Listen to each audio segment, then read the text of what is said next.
ñu ngi nuyu képp ku nekk ci salle bi di leen jaajëfal bu baax di ñaanal yàlla ki nga xamante ni moom lañ tuddee sax bi muy ma Diop Sine yàlla na ko yàlla xare àjjana ci barke Seydina Mohamed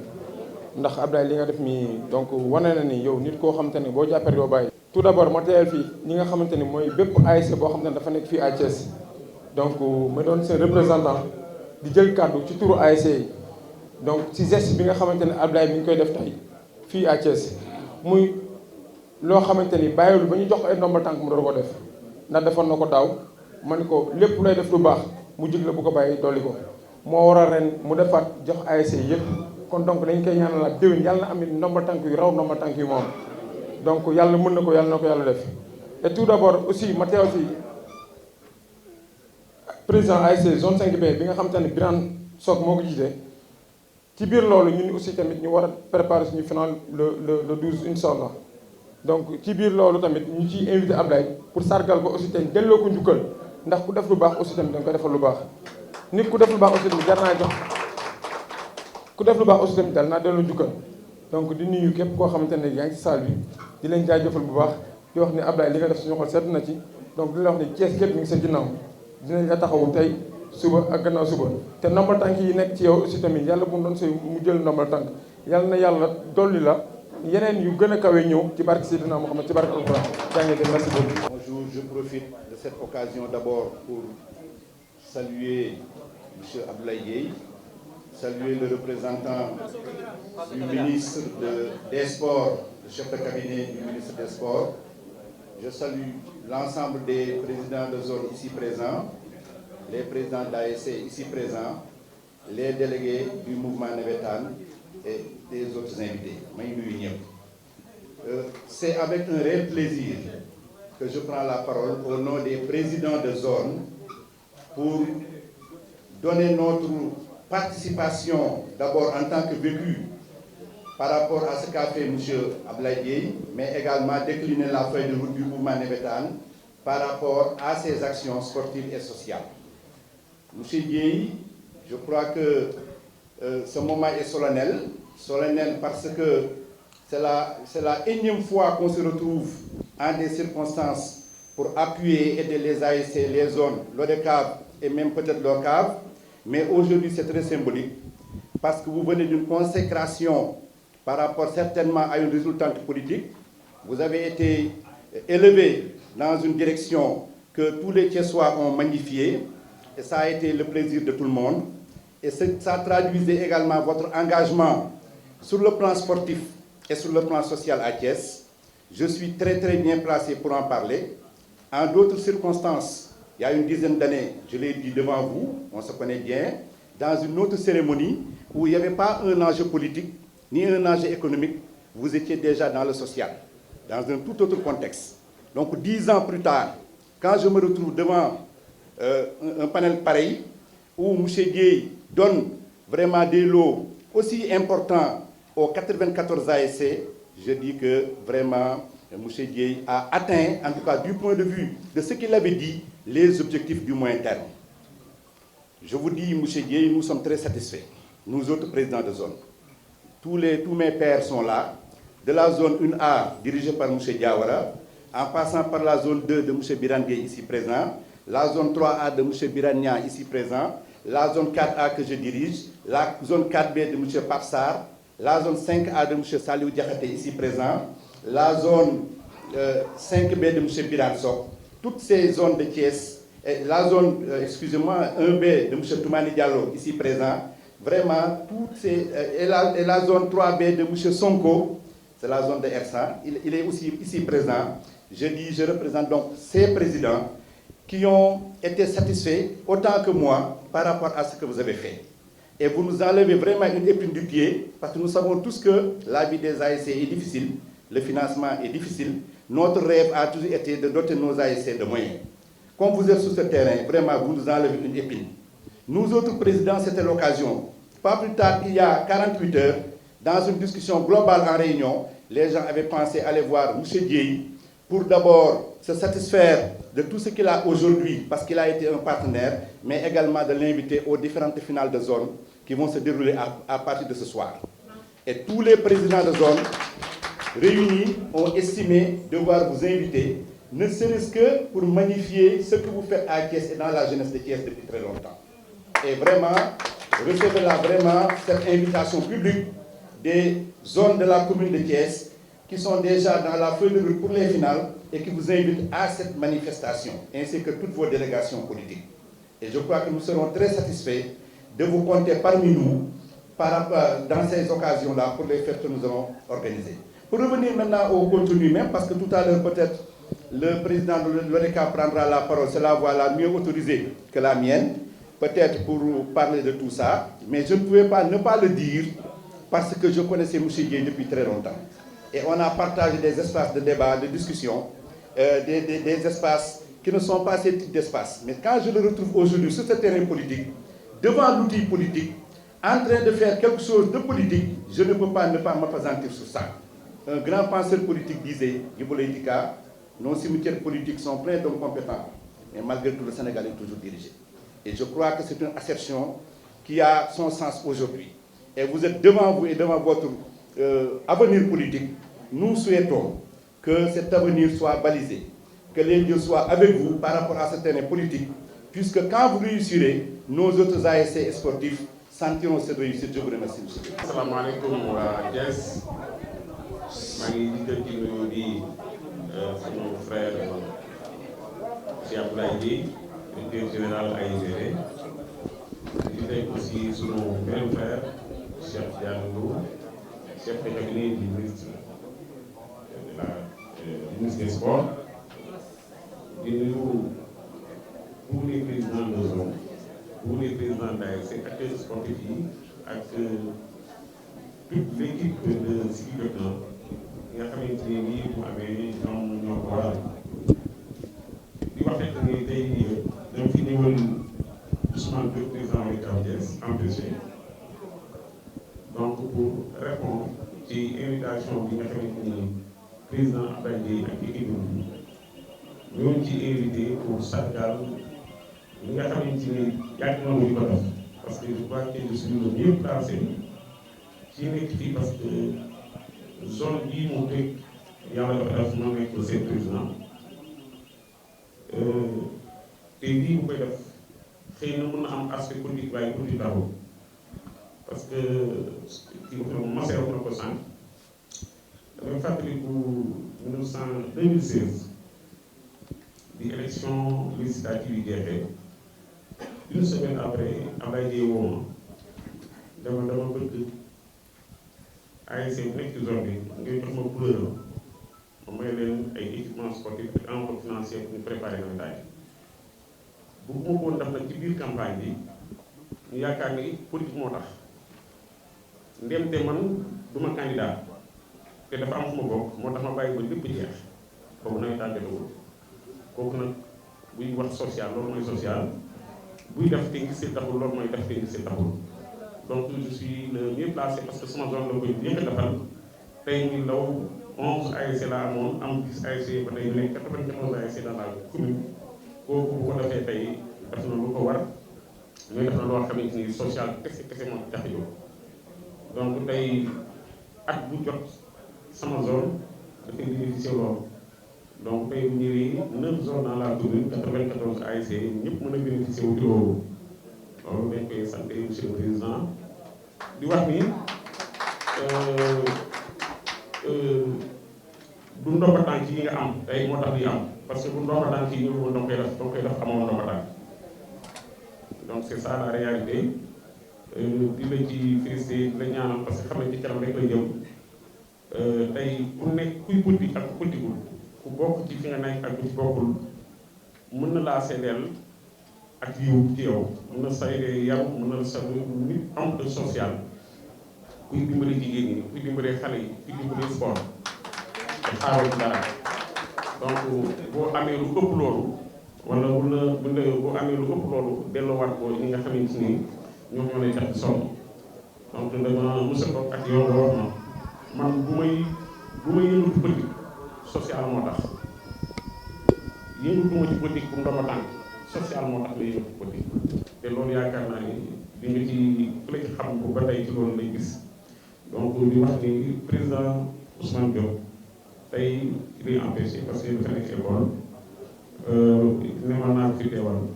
donc may wax ci turam la wax ni tout le mouvement navétane avec ces 394 ASC dans le département sont satisfaits de nos gestes démb parce que démb rek yaa ngi woon dans les zones de Soul xam nañu ko donc à ça soit à Kër Moussa et Soul toutes les ASC yoo xam ne lii nga ñu defal moom nga leen defal te loolu xëy na amaana ñu bëri yëg ñu ko fii waaye ñun yëg nañu ko parce que ñun dañoo bokk ci ñun donc yëkkati alal jox leen je crois que am na environ une enveloppe de 5 millions d'ailleurs pour décerner aux ASC waaw donc loolu nous sommes bien informés de ça donc loolu rek ñu ngi ciy sant bu baax parce que ñu ngi ko defal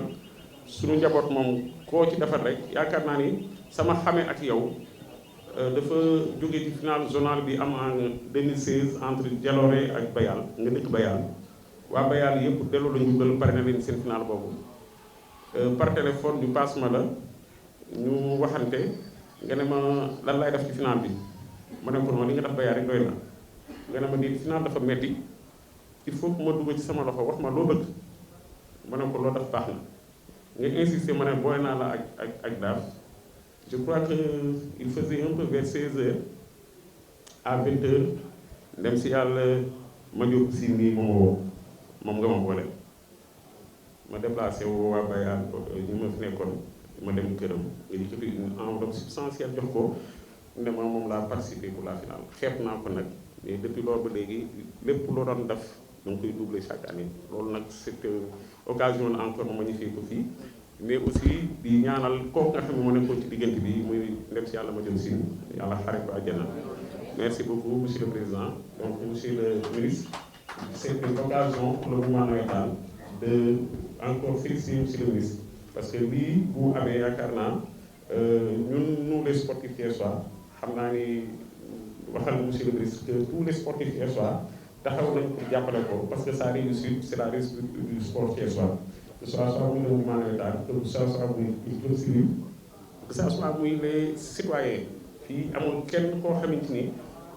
président de la République dana jël ndomba tànk teg jox ko sa loxo te ñi fi nekk ak foo mën a bokk dañ koy jël teg ko fële parce que li ñu mën solo mooy di développer secteur boobu te incha allah ni ko prédécesseur am réussir woon c'est parce que dañ ko jàppale woon na xam ne aussi que ñun danañ ko jàppale waat noonu te xaaru ci moom dara waaw parce que réussite am c'est notre réussite sport bi bu ko jàppale ba mu dem kanam rek tey bu ñu ko confier secteur boobu na xam ne vraiment on est disposé à l'accompagner et sans attendre rien de retour c'est pas pour être ay conseil wala c'est pas pour être dans son cabinet moo tax ñu di ko def déedéet mais lépp loo xamante ni yaakaar na ni luñ ci taxawee nañ ci mën a jàppale mu dem rek qu'il soit mën a xerantal am nañu ko def incha allah comme mu yóbbante ko ñu ngi nuyu ñëpp képp ku fi teew jiital ci yow bi directeur général de l'AIBD président Siki Dionna notre frère Abdoulaye Dieye nuyoo boobu ak kàddu yu may jël c'est au nom du ministre des sports Yankhoba Diattara qui aurait souhaité être là physiquement mais pour des contraintes d'agenda démb ci guddi mu ne non seulement naa fi ñëw mais naa ànd ak une délégation teewul ko fii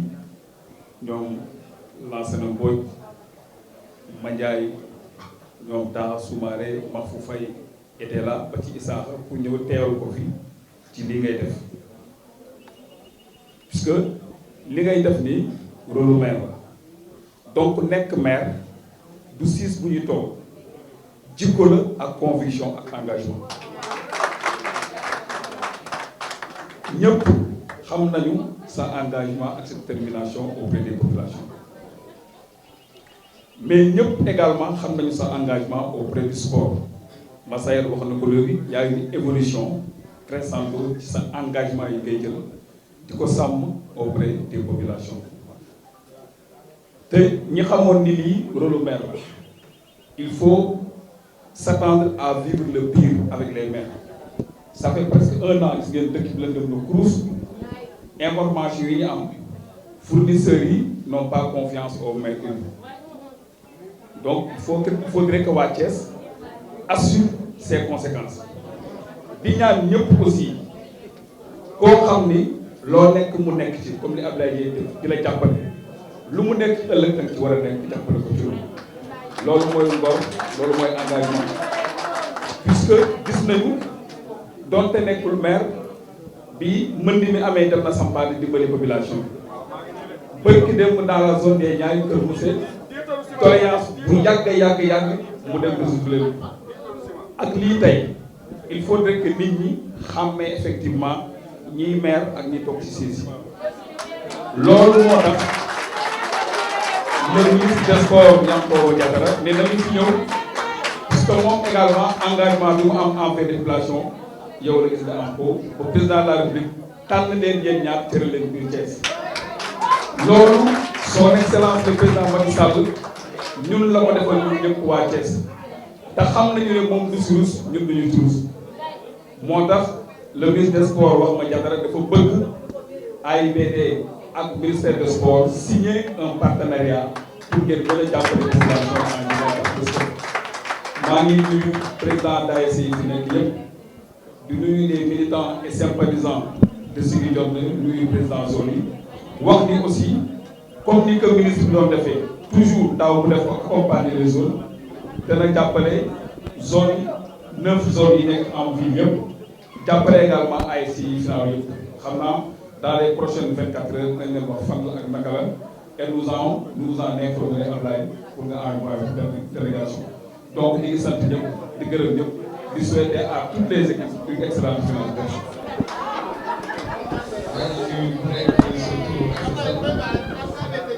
vraiment am mbégte encore ñoom teewee cérémonie bu am solo bi nga xamante ni moom la ñuy faral di def chaque année bu dee avant l'entame de mes propos nuyu ñi nga xamante ni tey vraiment ñoo regroupé le monde sportif surtout le monde du football de Thiès nuyu le président de l'ORCAV sànq rek Diawara mu ma koy passe notre frère Bayro Bass nuyu le président de l'ODCAV notre frère Ousmane Diop nuyu les présidents des zones de Thiès nuyu également les présidents des ASC de Thiès nuyu boobu yëpp nag dañ koy jël teg ko ci loxo notre ministre notre frère monsieur Yankhoba Diattara qui a délégué une forte délégation ñu ñëw teewee événement bi nga xamante ni moom lañu def tey di ko représenté suñu frère monsieur le maire Cheikh Lo donc nuyu assistance bi yëpp nuyu tous les sympathisants militants amis sœurs et frères nga xamante ni vraiment tey fu ma taxaw rek gis leen di wax ne rek tey on est venu pour perpétuer une tradition loo xamante ni yàgg nañ ko def ñu commencé ko woon ci benn jëm ñaar ñu ngi ñaan yàlla mu law ci département bi yëpp comme ni ko Massaer waxee sànq di wax ni sama compagnonnage ak le milieu navétane compagnonnage bu sincère la mais c'est de très bon rapport bi nga xamante ni am naa ko avec les dirigeants du mouvement navétane te loolu je pense que ni notre frère Diawara peut en témoigner relation yi nga xamante ni am naa ko ci ñoom ndax étant un produit du navétane donc je comprends parfaitement leurs préoccupations mais également fondamentaux yi nga xamante ni am nañ ko sur le plan social mais également sur le plan de la stabilité de nos communes donc moo tax tey lii ñu ne dañ koy élargir def ASC les 94 ASC yi nekk Thiès ñëpp ku nekk ñu doté la équipement pour que nga mën a préparer say activités navétanes bu baax a baax mais également jàppale ñan les équipes finalistes yi nga xamante ni vraiment tey ñoom la yàlla def ñu dem finale ku si nekk jox na la une enveloppe financière pour jàppale la si sa finance mais surtout également jàppale nañ les présidents des zones pour que ñu mën a organiser finale yi di wax ni rek nous serons toujours engagés à vous accompagner jàppale leen si activité bi ngeen nekk parce que ku xam qu'aujourd'hui le Sénégal est un pays de football donc tey li ko wane mooy le Sénégal est champion d'Afrique te loolu je pense que ni dañu war a renforcer le football à la base jàppale les jeunes talents te loolu fu muy commencer mooy ci nawetaan donc vraiment tey jàpp naa ni nawetaan war na leen gën a mën a dooleel jàppale leen si ay infrastructures donc gis nañ vraiment Thiès maintenant muy commencer am ay infrastructures sportives yoo xamante ni jeunes yi dinañ am foo xam fa la ñuy épanouir sur le plan sportif pour que ñu mën a nekk ay talent te loolu je pense que ni wax naa ko nawetaan dañu war a dooleel en tout cas pour vous renouveler encore mon engagement je serai toujours à côté de vous pour vous accompagner. xam leen ni aujourd'hui avec mes fonctions de directeur général de l'AIBD SA je serai votre partenaire, votre premier partenaire pour vous accompagner pour que le mouvement navétane à Thiès puisse se développer. Surtout quand on parle de football à Thiès ñu ngi xalaat aussi sunu équipe bi nga xamante ne ñoo nekk Ligue Pro yi nekk Ligue 1 et je pense que ni on fera de la même sorte ñoom aussi dinañ leen accompagner parce que vraiment Thiès ville football la Thiès na ma meloon di démb ak bërki démb ñu doon wax US Rail donc je pense que ni tey ñun dañoo ñëw pour relever les défis accompagner les équipes sur le plan national ñu mën a am ay score yu honorable incha allah l'aéroport international Blaise Diagne SA AIBD va accompagner les équipes de Thiès yi nga xamante ne ñooñu war a représenter au niveau des championnats nationaux donc loolu mooy wane rek le sport au Sénégal parce que de par la vision du président de la République son excellence Macky Sall qui a placé sa confiance sur une modeste personne bëgg nañ traduire sa vision sur le plan du sport ndax infrastructure yi nga xamante ni mu ngi koy def à tout moment ñëpp gis nañ ni stade du Sénégal stade Abdoulaye Wade en un temps record le président Macky Sall l'a réalisé donc je pense que ni am na yéene pour jàppale sport mais également am na yéene pour jàppale football parce que li ko témoigner mooy tey équipe nationale du Sénégal mu ngi dem coupe du monde et je pense que ni tey loolu ndamu Sénégal la fierté Sénégal la c'est parce que on les a mis dans de très bonnes conditions encore une fois de plus merci au président Macky Sall qui a pensé au monde sportif mais également qui pense au monde du football mais loolu yëpp nag ñun waa Thiès dañoo war a xam ni on a du pain sur la planche ndax ki ñu jël dénk ko le ministre des sports c'est un Thiessois donc bépp Thiessois war na am fierté am gëm-gëm pour accompagner ko ci mission boobu parce que bu ko réussir Thiès moo réussir donc maa ngi ñaan waa Thiès ñu bàyyee position wala obédience xam ne tey ki ñu dénk dañ ko dénk le sport dañ ko dénk le football bi nga xamante ni dañoo war a dem coupe du monde donc suñu ministre Yankhoba Diattara ñu ngi koy encourager mais également di ko dire que nous serons à ses côtés en tant que DG de l'AIBD SA nous serons son premier partenaire pour l'accompagner pour mu réussir mission di wax ni rek ñu ngi gërëm ñëpp di kontaan si ñëpp wax ni notre engagement comme je le dis toujours restera toujours intact ñun Thiès la ñu xam Thiès la ñu bëgg jeunesse bi moo ñu tax a jóg jigéen ñi ñoo ñu tax a jóg et on fera de notre mieux pour que nit ñi nekk dans de très bonnes conditions de vie et loolu ki nga xamante ni tey moo nekk ci jiitu réew di le président Macky Sall mu ngi koy matérialiser mu ngi koy mettre en œuvre parce que fan yëpp ñooy gis vraiment les conseils yi ñuy def pour réduire le coût de la vie chère donc kooku am na yërmande ci askan bi mais également am na vision ci biir Sénégal donc di ñaan nit ñi ñu xam ni Sénégal benn bopp la kenn mënu ko xar ñaar dañoo bëgg réew mu am dal réew mu am jàmm réew moo xamante ni ku xëy di nga dem dox li ngay dox te doo ci am benn jafe-jafe ñiy woote fitna nag dañu xamal ni Sénégal réewu ay kilifa yu baax ñoo fi nekk kenn mënu ko taal ñun suñu yéene mooy participer au développement de ce pays tey yàlla def na ñu nekk aux instants de décision de ce pays dinañ accompagner la vision du président Macky Sall pour l'intérêt exclusif du Sénégal te loolu la ñu gis ci moom mu ngi koy doxal donc di wax ni rek waa Thiès encore une fois de plus maa ngi remercier ñëpp remercier nag sama famille politique parce que bu ma ñëwee ba toog fii foog ma remercier la famille politique le mouvement si jot na jigéen ñi nga xamante ni ñooy jigéen ñi ak jeunesse bi nga xamante ni ñooy àndal ñun ñëpp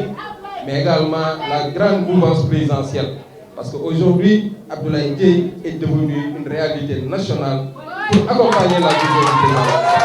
Et je pense que loolu tous les responsables de Benno Bokk Yaakaar vraiment maa ngi leen remercier seen yéene mais également seen soutien à l'endroit de li nga xamante ni tey moom la ñu ma dénk xam ni c'est Thiès qui est honoré mais également Thiès moo ciy am ndam. waaw xanaa di am lu ci yokk rek wax ni tey le montant bi nga xamante ni moom la ñu génne à travers activité bi ñuy def pour accompagner le mouvement navétane à Thiès c'est environ un montant de 15 millions yoo xamante ni génn nañu ko pour jox ko le mouvement associatif navétane de Thiès donc bu lay wax ni rek loolu mooy suñu yéene di continuer di ko def bu dee